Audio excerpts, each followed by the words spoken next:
In today's video, I'm going to teach you how to make a transparent background in Canva. If you've ever wanted to soften a dark graphic, create a clean double exposure look, or make headline text stand out more clearly over an image, adjusting transparency in Canva is one of the easiest ways to do it.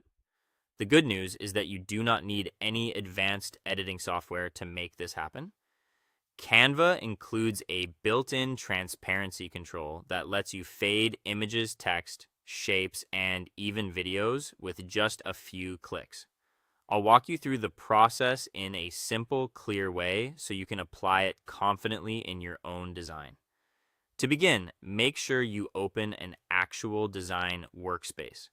A common mistake is trying to find editing controls from the general home dashboard before opening a project. The transparency settings only appear when you are working inside an active design. From the Canva homepage, click Create a Design in the top right area, then choose the format you want to work with, such as a presentation, flyer, or social media post. If you already have a saved project, you can simply open that instead. Once your document is open, go to the page and find the exact element you want to make transparent. This can be a photo, a shape, a text box, or a video layer. Click directly on that item one time so Canva selects it. You'll know it's selected when a border appears around the element with resize handles at the corners.